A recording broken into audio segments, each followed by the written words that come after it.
Highland, Wisconsin. Une petite bourgade tranquille de 8000 âmes.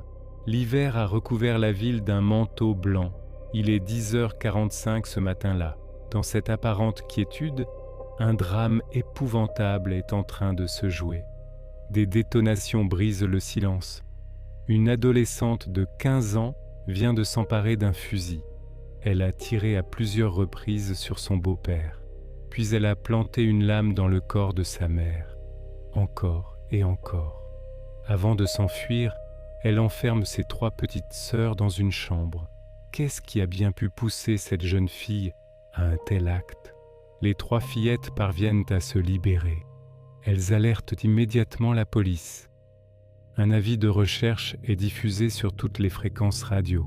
Les forces de l'ordre ne tardent pas à repérer le véhicule en fuite sur l'autoroute. La poursuite s'engage. Aujourd'hui, je vais vous raconter une histoire qui va vous interroger profondément. Votre empathie ira-t-elle vers cette jeune fille arrêtée pour un double meurtre? Qu'est-ce qui a pu la conduire à commettre l'irréparable? Son histoire, son environnement, la façon dont elle a grandi. Tous ces éléments vous permettront de vous faire votre propre opinion. Je vous laisse le soin d'en juger par vous-même. Avant de commencer, permettez-moi de vous remercier, car la chaîne rencontre un bon démarrage et c'est grâce à vous. Si vous découvrez le contenu et que vous appréciez, n'hésitez pas à vous abonner. Votre soutien aide vraiment la chaîne à se développer. J'espère que vous apprécierez ce récit. Alors cessons les digressions et plongeons dans cette nouvelle affaire criminelle. Lorsque les policiers interceptent Ashley, elle n'est pas seule. À ses côtés se trouve son petit ami, un dénommé Ryan Sisko. L'homme a 22 ans. La première théorie des enquêteurs est simple. Ashley se serait disputée avec ses parents au sujet de cette relation. Selon eux, les parents désapprouvaient cette histoire d'amour. C'est ce rejet qui aurait déclenché le passage à l'acte. Mais cette adolescente qui ressemble à n'importe quelle jeune fille de son âge, est-elle vraiment un monstre? Qui est réellement Ashley Ann Rose Martinson? Elle voit le jour le 6 mars 1998, au Kansas. Elle est la fille de Jennifer et Jeremy Martinson. Le mariage de ses parents ne dure pas longtemps. Leur relation est marquée par les conflits et la violence. Très vite, ils divorcent. Ashley reste vivre avec sa mère. Jennifer n'a pas beaucoup de ressources. Elles s'installent toutes les deux dans un parc de mobile home.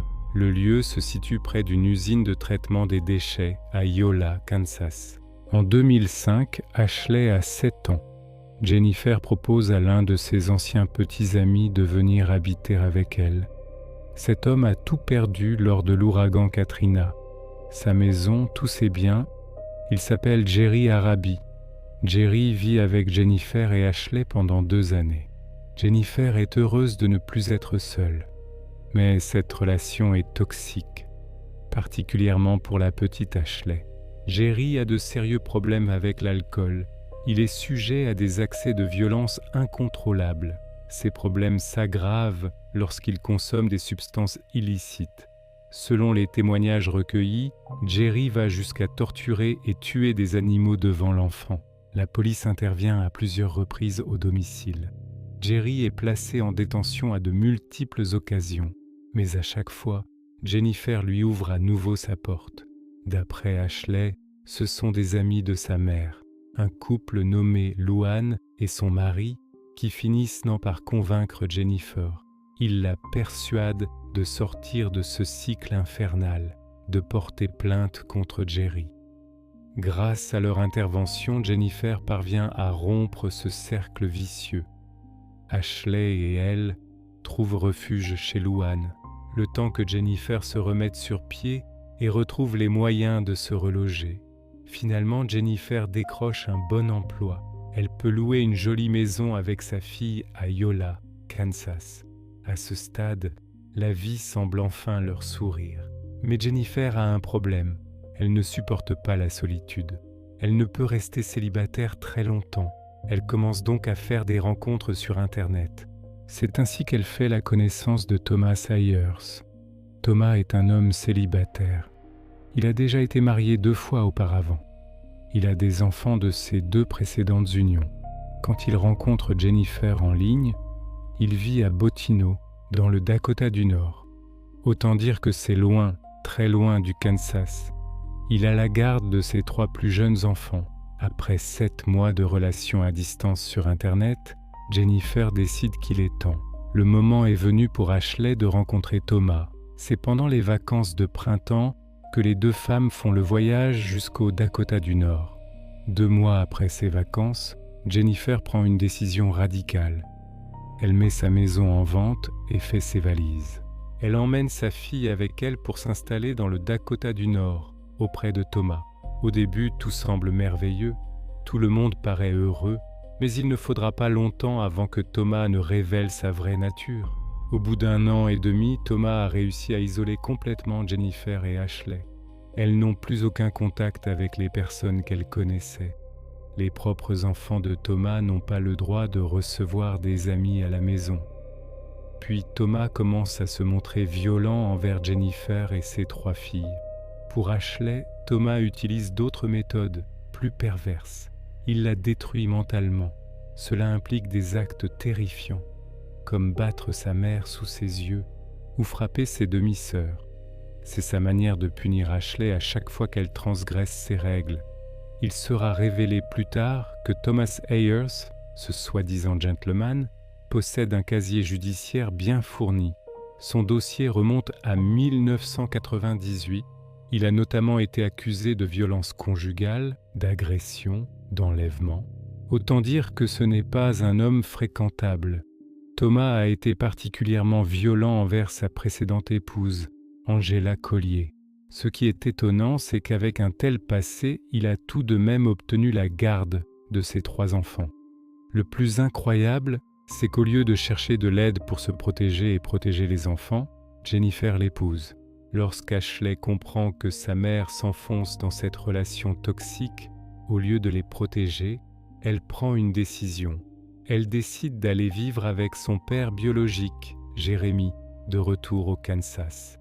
Lors de son retour au Kansas, les proches de la jeune fille remarquent des changements inquiétants dans son comportement. La vie d'Ashley ne s'améliore pas chez Jérémy. En réalité, la violence continue, mais cette fois infligée par son père biologique. Face à cette situation qui se dégrade avec son père, Ashley décide de retourner dans le Dakota du Nord. Elle retourne vivre avec sa mère et son beau-père. Chez les Ayers, la situation n'a pas changé. Thomas n'a jamais tenté de cacher ses abus envers Jennifer devant les enfants. Il la menace même ouvertement de la tuer. Thomas Ayers incarne le comble de ce qu'on peut appeler un sale type. On pourrait associer sa personnalité à celle d'un pervers narcissique doublé d'un psychopathe. Et nous ne sommes pas au bout de nos surprises avec lui. Thomas est également au courant de tout ce que le père de Jennifer lui a fait subir pendant son enfance. Il utilise ces informations pour la briser psychologiquement. La quantité de violence et d'abus que les jeunes filles subissent avec Thomas est innombrable. Selon un post Facebook publié par Ashley avant la suppression de son compte, elle détaillait les traitements que Thomas leur infligeait. Des fessées, des coups de ceinture, des punitions humiliantes. Mais le plus grave ne peut être évoqué ici. Je vous laisse imaginer. De toutes les petites filles, c'est la Benjamine, Véronica, qui subit le plus de maltraitance à cause de sa maladie. La petite fille est atteinte du syndrome de Turner, une maladie qui peut causer de multiples problèmes de santé et des lésions cérébrales. Cela impacte la concentration et l'apprentissage. Dans le cas de Véronica, cela handicape sa parole et son langage. Lors de l'interrogatoire, les filles Ayers expliquent à la police que leur père est colérique. Il refuse catégoriquement la présence d'étrangers à la maison. Un jour, Ashley avait ramené un ami chez eux. Lorsque Ayers a vu le jeune homme, il l'a attaqué et mis dehors, en lui laissant en souvenir un œil au beurre noir. Un autre jour, dans un accès de rage, il frappe sa plus jeune fille d'un coup de poing au visage. Cela lui provoque également un œil au beurre noir. Il ordonne alors à tous les enfants de dire à l'école que Véronica s'est cognée en jouant, mais le pire reste peut-être à venir. À force de vivre dans ce contexte, ou peut-être parce qu'elle était elle-même violente au fond, Jennifer commence à adopter un comportement abusif envers les petites filles et même envers sa propre fille. Sous l'influence de Thomas, son comportement change radicalement. La vie dans la maison devient un véritable enfer. Le paroxysme de la violence arrive le jour où Jennifer jette la fille aînée de Thomas dehors avec sa bénédiction. Malgré cette situation folle, Jennifer et Thomas décident d'avoir leur propre enfant. La petite Amanda vient au monde. Selon Ashley, il ne faut pas beaucoup de temps avant que Thomas ne devienne agressif envers le bébé. Durant les échanges avec la police, les filles révèlent que c'est Amanda qui reçoit le plus de fessées de la part de Ayers. Le principe de Thomas Ayers est simple, bien faire comprendre que c'est lui le chef et que quiconque désobéit en subira les conséquences. Aux alentours de juin 2014, la famille d'Ashley déménage à Highland, dans le Wisconsin. Selon la loi de cet État, Thomas ne devrait pas posséder d'armes à feu, à cause de ses nombreux antécédents et condamnations. Pourtant, chez lui, c'est une véritable armurerie, avec des armes dispersées dans toute la maison. La situation continue à dégénérer. Jennifer devient jalouse de sa fille Ashley, au point de vouloir l'expulser elle aussi du domicile. L'ambiance dans cette maison de l'horreur ne fait qu'empirer. Peu de temps après avoir déménagé dans le Wisconsin, Thomas ramène 2 chiots bergers allemands, mais ils ne survivent pas longtemps. Comme tous ceux qui vivent sous le toit de Thomas, ils subissent sa colère. Les chiens n'ont pas suivi les règles. Alors il les abat froidement, malgré les supplications des enfants. Ashley extériorise ses démons à travers 2 passions. La première, le dessin. Elle dessine des personnages dérangeants et sombres. La seconde, l'écriture. Elle écrit des poésies dark et morbides. Ashley partage son travail sur un blog qu'elle a appelé « Ventique ». Son dernier post date du 2 mars 2015, juste 5 jours avant le drame. Il est assez prémonitoire. Elle y écrit « Si vous êtes prêts, je vais peindre les rues en rouge, juste pour vous ». Ashley est sur le point d'avoir 17 ans. Elle a organisé et planifié son départ de ce foyer malsain, mais tout ne se passe pas comme prévu. Thomas refuse qu'elle quitte le foyer. Lorsqu'il découvre qu'Ashley a une relation avec un jeune homme de 22 ans nommé Ryan, sa colère est incontrôlable. Pour avoir enfreint une fois de plus les règles de Thomas, Ashley est condamnée. Condamnée à le regarder battre sa mère, une nouvelle fois. Après cette scène, Ashley se réfugie dans sa chambre. Elle envoie un message à son petit ami Ryan. Dans ce message, elle lui dit à quel point elle veut éliminer Thomas. Pour punir Ashley plus sévèrement, Thomas lui confisque son téléphone et ses clés de voiture. Il lui dit qu'elle sera emprisonnée dans cette maison pour le reste de sa vie. Ashley se sent piégée. Ne voyant aucune issue à l'enfer qu'elle vit, elle attrape un fusil de chasse. Thomas l'avait laissé dans le couloir de l'étage, près de sa chambre. Elle s'assoit sur son lit et met le canon du fusil dans sa bouche. Elle hésite. Elle n'est pas encore passée à l'acte quand Thomas frappe à la porte de sa chambre. Toujours selon les déclarations d'Ashley, à ce moment-là, elle panique. Lorsque Thomas ouvre la porte de la chambre, elle le vise et appuie sur la gâchette. Elle descend ensuite à la cuisine et lâche le fusil qui tombe sur le sol. Jennifer, alertée par les coups de feu, accourt pour voir ce qui se passe. Elle arrive au moment où Ashley lâche le fusil. Jennifer monte à l'étage. Elle trouve Thomas couché dans le couloir à proximité de la porte de la chambre d'Ashley. Il présente une importante blessure au cou. Terrifiée, Jennifer attrape un couteau décoratif accroché au mur à proximité.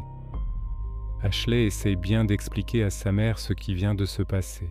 Mais vu l'état de choc des 2 femmes, elle n'arrive pas à se comprendre. Jennifer se met à crier violemment sur Ashley. Jennifer dit à Ashley que tout ce qui vient de se passer est de sa faute. Étonnamment, Jennifer ne lâche pas le couteau. Elle se met même à poursuivre Ashley dans le salon avec. Ashley tente de prendre le couteau une première fois à sa mère.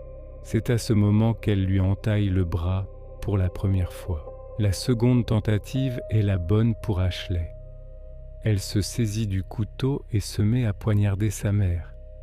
Ashley déclarera à la police qu'elle s'est battue pour sa vie, qu'elle était terrifiée. L'enquête des policiers déterminera qu'Ashley a été coupée à plusieurs reprises par sa mère avant de saisir le couteau. Dans un accès de rage, Ashley poignarde sa mère à plus de 30 reprises. Complètement déboussolée, dans un état second, Ashley va dans sa chambre. Elle s'assoit au pied de son lit. Elle est dans un autre monde. Mais c'est quand elle entend du bruit dans la maison qu'elle se rappelle. Ses petites sœurs sont dans le salon. Elle les trouve assises sur le canapé. Elle essaie de les distraire avec des dessins animés à la télévision.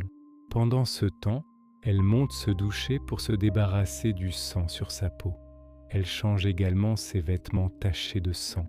Après ça, elle soigne ses blessures et nettoie le couteau qu'elle pose sur le rebord du lavabo. Elle redescend voir ses petites sœurs. Elle décide alors de les emmener dans leur chambre. Elle leur donne des gâteaux, des jus de fruits et un téléphone portable.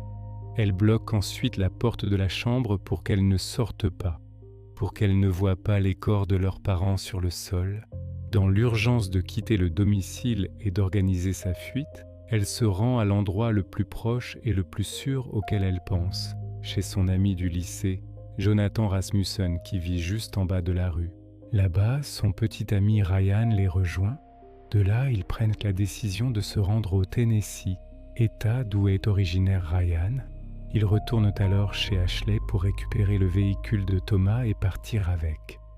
Ryan n'est pas au courant du drame qui s'est produit dans la maison, jusqu'à ce qu'Ashley lui raconte alors qu'ils sont sur la route. Selon Ashley, elle n'avait pas prémédité son crime. Tout ce qu'elle souhaitait, c'était quitter cette maison de l'enfer. Le procès d'Ashley débute en 2016, environ 1 an après les meurtres de Jennifer et Thomas. Elle avait 17 ans au moment des faits. La justice décide donc de la juger comme une adulte. Elle est reconnue coupable de 2 homicides volontaires au 1er degré. Elle est également reconnue coupable de séquestration et d'abandon d'enfants pour avoir enfermé ses petites sœurs et les avoir laissées seules. Bien qu'Ashley ait tout avoué aux enquêteurs, ses avocats lui conseillent de plaider non coupable, dans l'optique de plaider l'aliénation mentale afin d'obtenir une peine fortement réduite. Les avocats espèrent que la peine sera clémente, en s'appuyant sur les abus qu'Ashley a subis de ses parents tout au long de sa vie. Quant au procureur du comté, il souhaite qu'Ashley purge une peine de 40 ans minimum pour les faits. Les gens qui connaissaient Ashley et sa situation pensent qu'une peine aussi dure serait injuste. Finalement, un accord est proposé.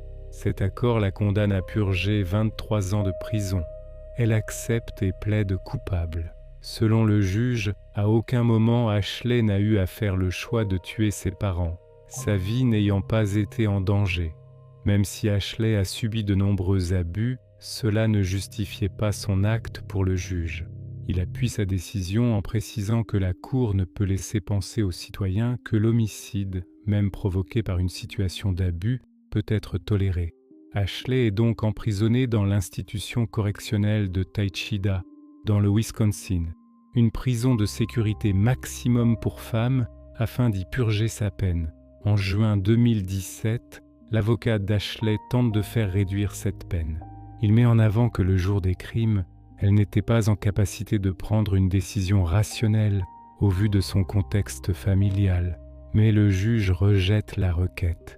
Ashley continue à purger sa peine en attendant patiemment le jour où elle pourra retrouver la liberté.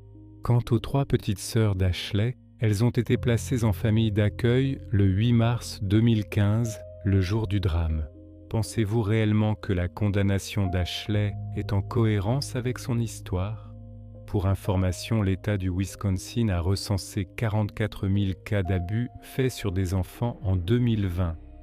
Ce chiffre était redescendu à 34 000 en 2022. Actuellement, il est en hausse. Voilà, merci d'être resté jusqu'à la fin et on se donne rendez-vous pour une nouvelle histoire très vite.